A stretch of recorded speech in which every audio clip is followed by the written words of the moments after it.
Bernard Binetruy, vous êtes directeur de recherche à l'INSERM et vous pratiquez du travail scientifique qui s'appelle l'analyse du génome.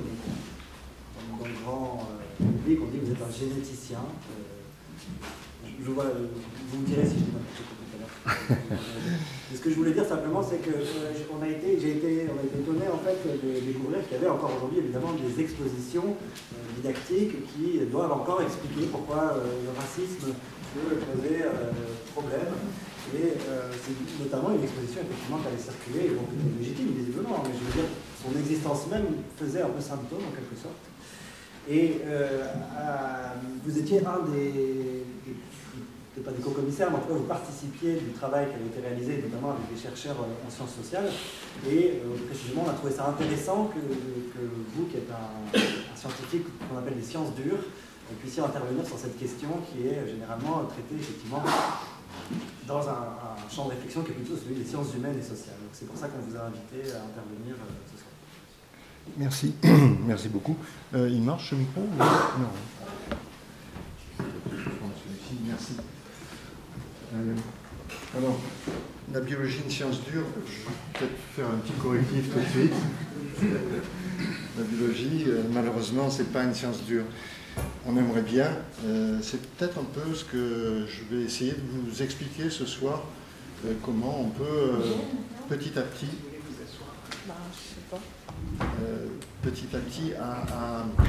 disons, à mieux cerner cette science. Oui, c'est vrai que je vais pas mal utiliser de diapos, donc si vous voulez participer. Alors d'abord, je voudrais remercier les organisateurs. Hein. Merci de m'avoir invité et de pouvoir présenter ce travail. C'est en effet un travail qui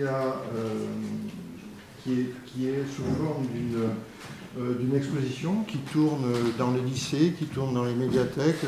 On essaye de la faire tourner le plus possible depuis 2 ans, à différents endroits, dans certaines mairies aussi.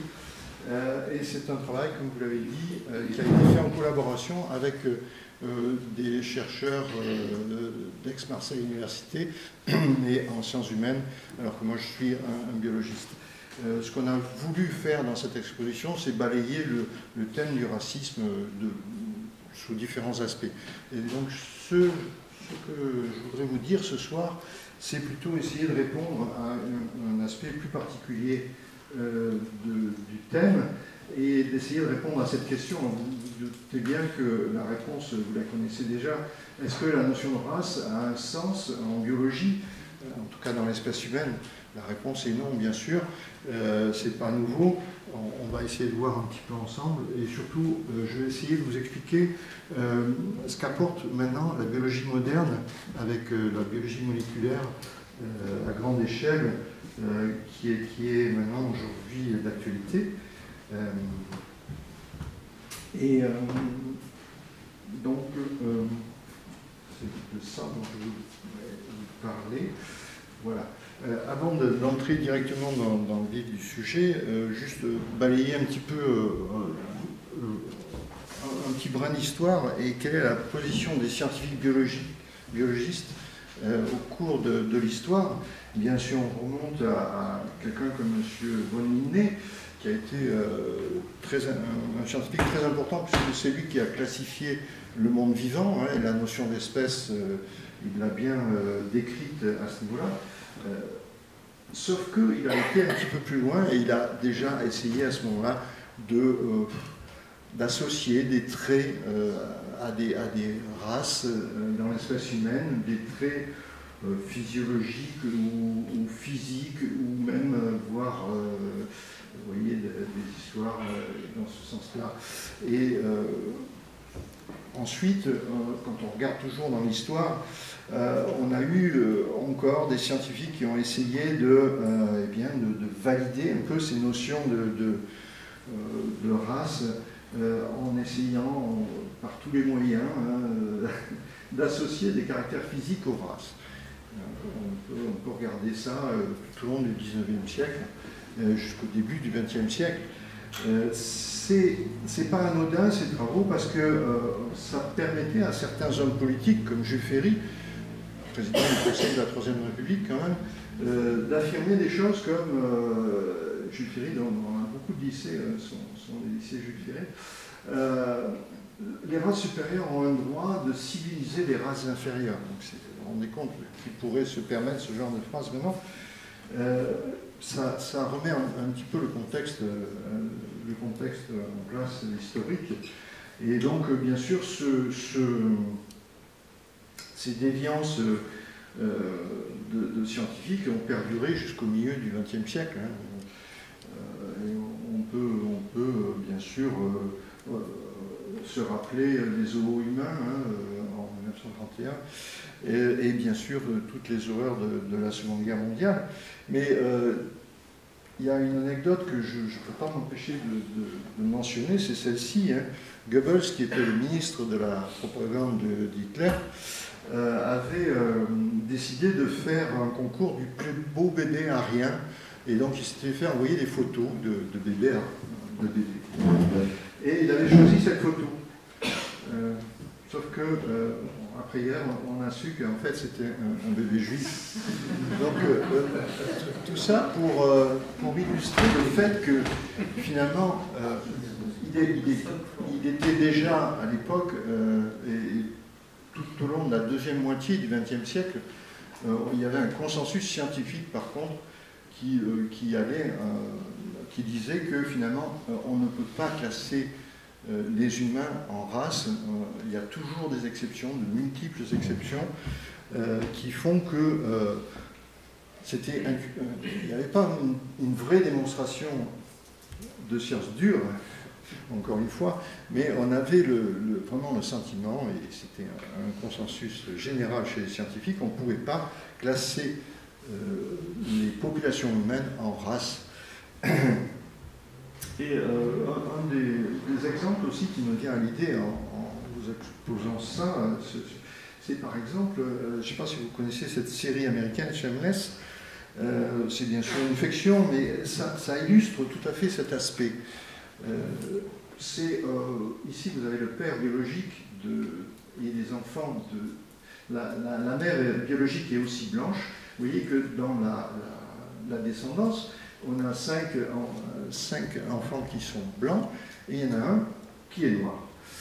Eh bien, là aussi, ça relève tout à fait de ce qu'on vient de dire. On ne peut pas classer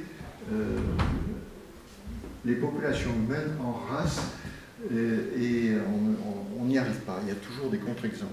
Alors maintenant, on sait très bien expliquer ce genre de phénomène. On pourra y venir. D'ailleurs, si vous avez des questions, n'hésitez pas à me les poser à m'interrompre et à me les poser s'il y a des choses qui ne sont pas claires dans ce que je raconte. On va faire un petit peu appel à quelques notions de biologie, donc on est vraiment très succincte et j'espère compréhensible, mais si jamais il y a des choses qui n'étaient pas claires, n'hésitez pas à me questionner. Donc pour rentrer dans le vif du sujet maintenant, on va essayer de voir ce que ça veut dire une race en biologie et comment on peut définir tout ça et comment ça se... Si on ouvre un dictionnaire, qu'est-ce qu'on voit? Racisme, ben, c'est une idéologie qui postule une hiérarchie des races. Okay. Mais la race, comment est-ce qu'on la définit? Comment on peut définir la race? Eh bien, là encore, en ouvrant un dictionnaire, on trouve, je sais qu'on n'ouvre plus beaucoup de dictionnaires maintenant, mais Wikipédia va sûrement vous donner une définition de ce genre. Subdivision d'espèces. La notion d'espèce, ça, on est bien d'accord là-dessus. Hein. Deux individus font partie de la même espèce quand ils sont interféconds, et donc ils donnent naissance à des individus qui sont fertiles eux-mêmes. Okay. Pour la notion d'espèce, on est d'accord. Mais la race, c'est donc une subdivision de l'espèce qui est fondée sur des caractères physiques héréditaires, donc transmissibles. C'est ça la définition vraiment de la race. Sur le plan biologique, hein, j'insiste. Alors ça, des caractères physiques héréditaires, ça veut dire que, quand on va regarder la descendance de deux individus, si c'est fertile, eh bien ces mêmes caractères physiques vont être transmis à la descendance. Ça marche très bien quand on va regarder des animaux domestiques. Si on prend l'exemple des chiens, c'est vrai pour tous les animaux domestiques qu'on peut imaginer. Mais si on prend l'exemple des chiens, c'est évident. Hein. Si vous croisez deux chihuahuas entre eux, vous obtiendrez toujours des chihuahuas. Si vous croisez des dogs entre eux, vous obtiendrez toujours des dogs. Alors, on est bien clair là-dessus, et ça marche bien. La définition de la race, elle est tout à fait cohérente. Mais, là encore, il faut se rappeler que cette transmission de caractère héréditaire, elle ne fonctionne que s'il y a sélection humaine. C'est dans les élevages qu'on va trouver ce genre de transmission héréditaire.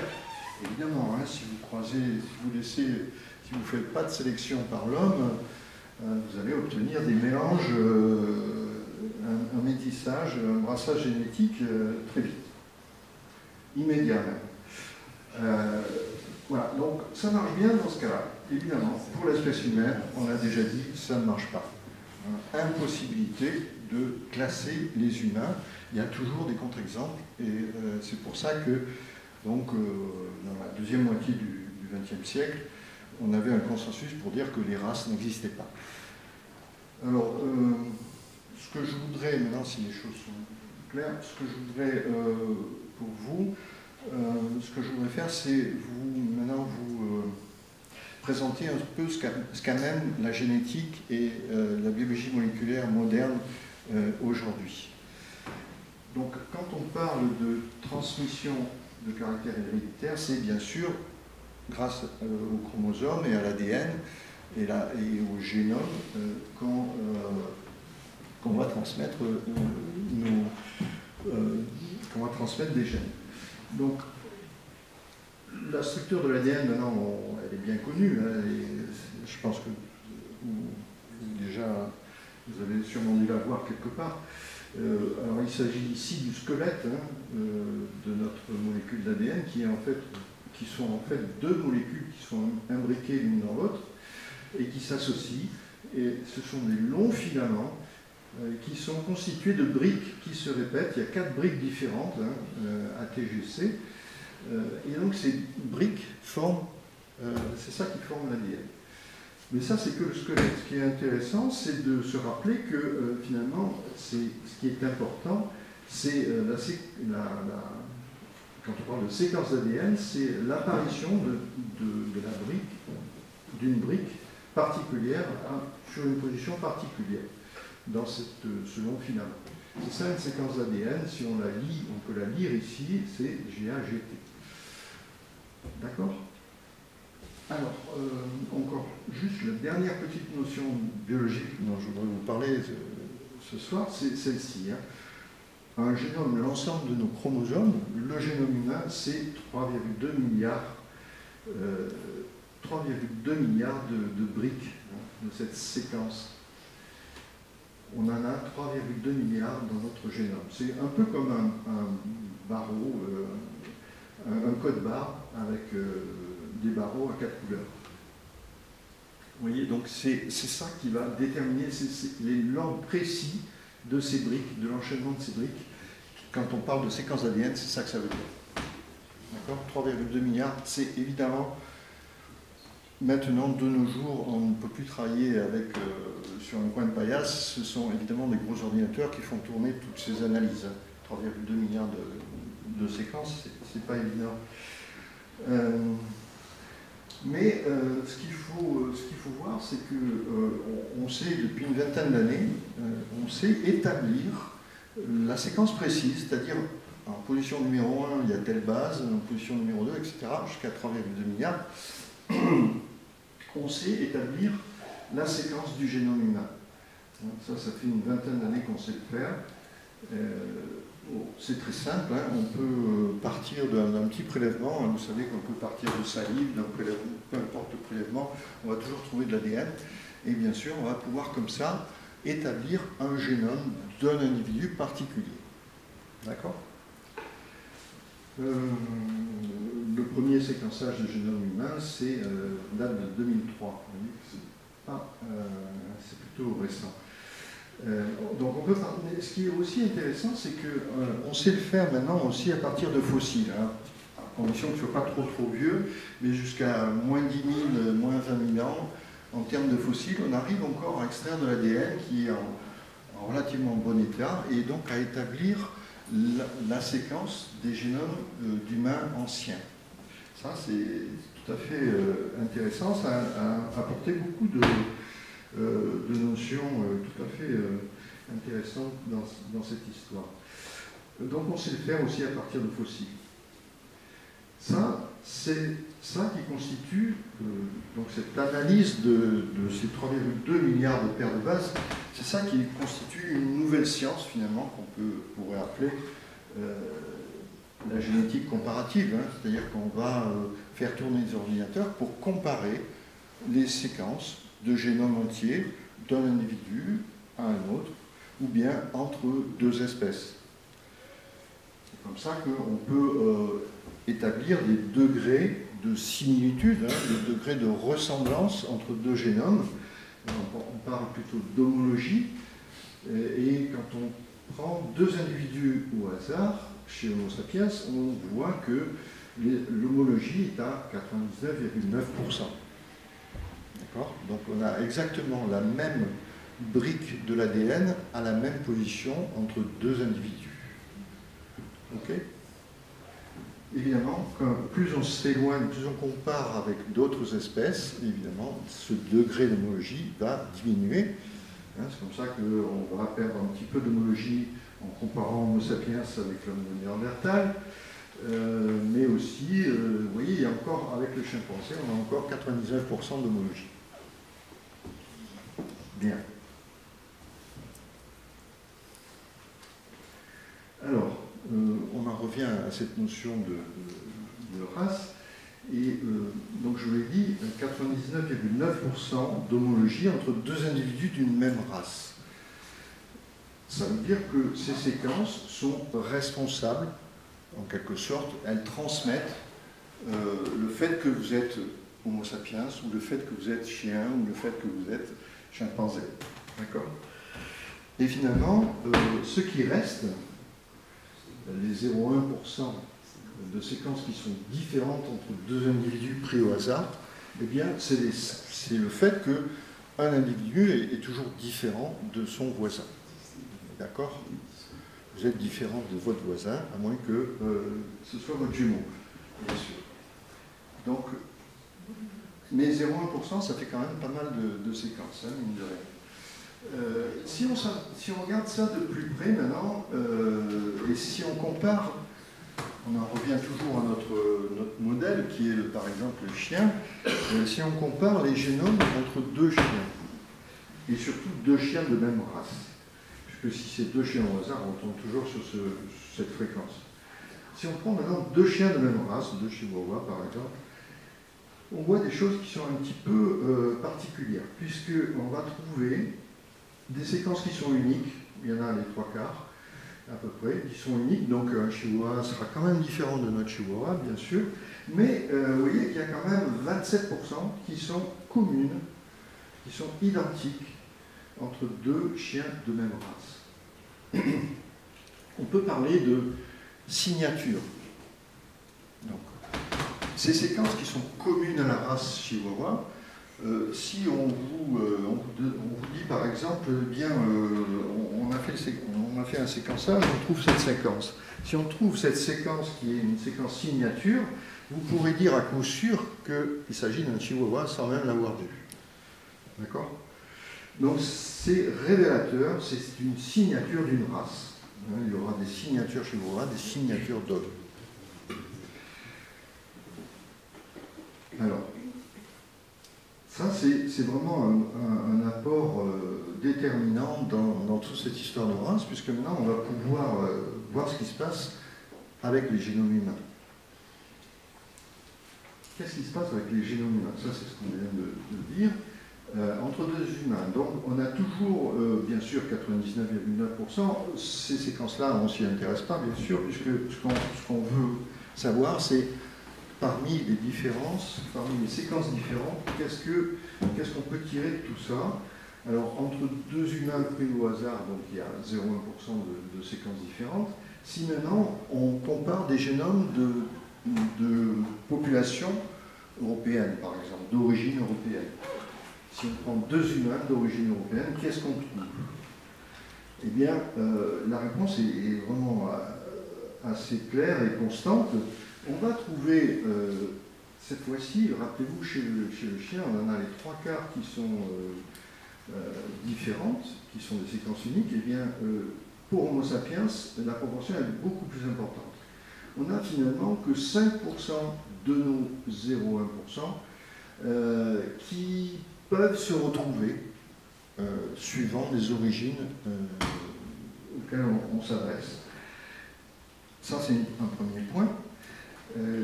Mais surtout, le point le plus important, finalement, c'est que finalement, bien sûr, si on prend 2 humains d'origine européenne, on a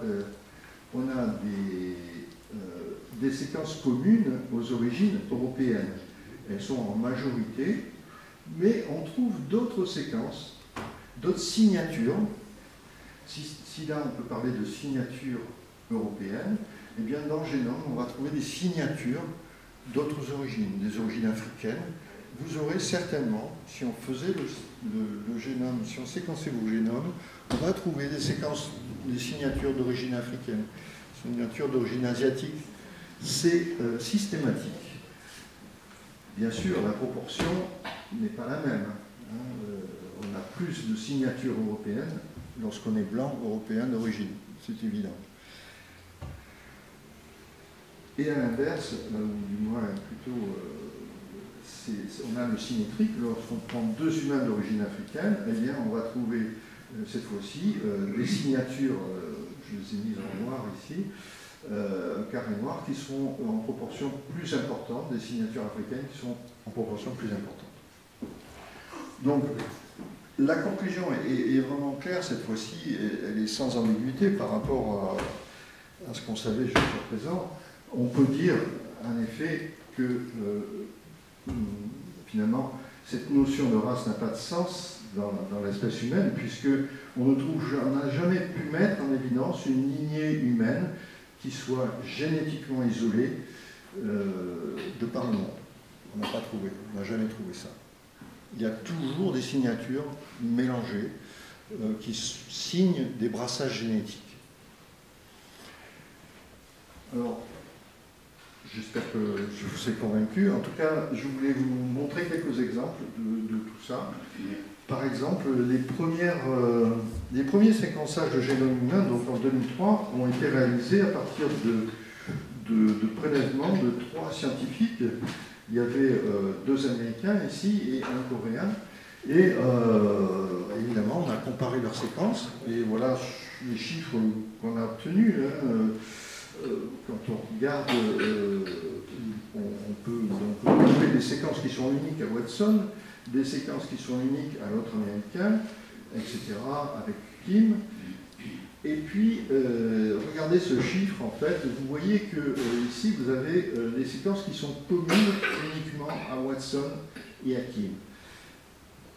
Eh bien, lorsque vous regardez les séquences qui sont communes aux 2 Américains, en fait, leur nombre est inférieur, ici, à celui-ci.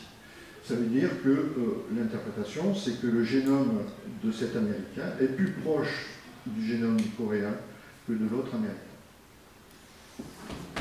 C'était juste pour illustrer ce propos. Un autre exemple aussi que j'aime bien citer, c'est celui-ci. Ce monsieur a participé à une émission de télé aux États-Unis. Et vous savez qu'aux États-Unis, il y a des entreprises qui analysent votre ADN. Vous envoyez un peu de salive et comme ça, ils vous renvoient le résultat sous forme de pourcentage de signatures européennes, signatures dans votre génome. Alors ce monsieur a fait le test et il a découvert le résultat en direct. Il a ouvert son enveloppe et le résultat a été que là, il avait 84% d'origine européenne, logique, mais 16% d'origine africaine. Alors, très bien, sauf que c'était un peu gênant pour lui, puisque c'était un suprémaciste blanc, évidemment. Voilà.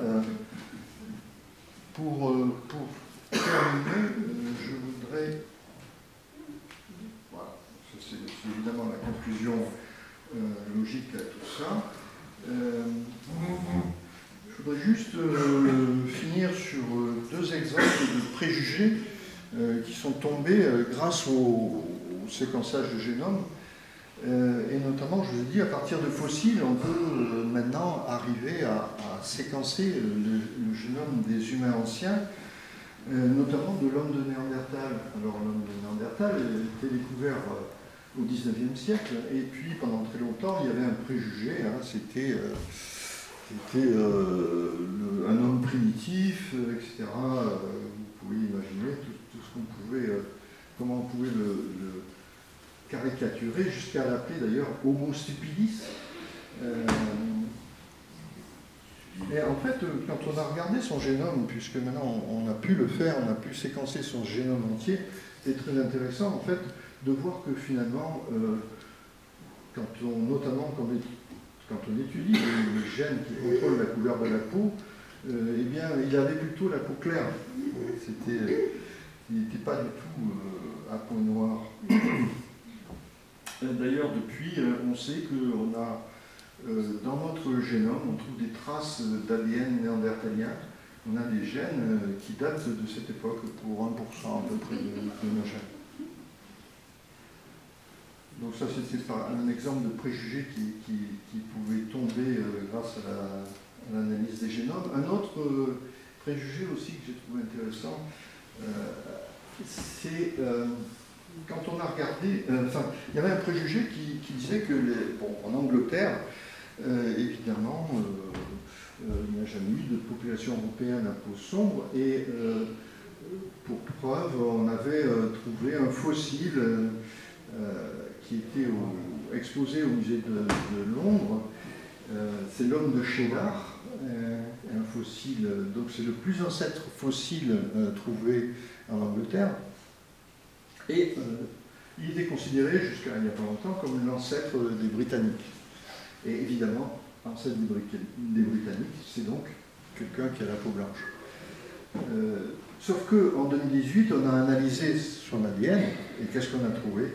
Bien sûr, quand on a regardé les gènes qui codent la couleur de la peau, c'est un individu à peau noire. Voilà l'exemple de préjugés qui sont caduques. Et on pourrait citer des préjugés à l'infini, certainement. En conclusion, ce que je voulais vous dire ce soir, c'est que du fait des brassages génétiques, les séquences d'origine géographique diverses se retrouvent en proportion variable chez tous les individus, bien sûr, y compris d'ailleurs les traces d'hommes anciens. Je vous ai parlé de Néandertal, mais il y en a d'autres maintenant qui sont en train d'être caractérisés. Ça représente quelques petits pourcentages de notre génome, mais c'est intéressant de le découvrir. Il y a aussi une chose qu'il faut bien avoir conscience, c'est que les races de chiens, par exemple, entraînent une consanguinité qui font que, on sait depuis longtemps que certaines races de chiens sont sujettes à certaines maladies, alors que, à l'inverse, les brassages génétiques dans l'espèce humaine vont permettre de diminuer ces fréquences d'apparition de maladies. Et enfin, je vous l'ai dit déjà, les lignées génétiquement isolées n'existent pas dans l'espèce humaine, bien sûr. Pour finir, sur cette phrase, que la notion de race dans l'espèce humaine n'a pas de sens biologique. Qu'est-ce qui reste à la notion de race? C'est pas à moi à le dire. Il y a certainement une définition qui collera mieux qu'une définition biologique, qui est la transmission des caractères héréditaires. Mais en tout cas, la génétique moderne nous permet de s'orienter vers une science dure concernant en tout cas la génétique. Et je vais m'arrêter là.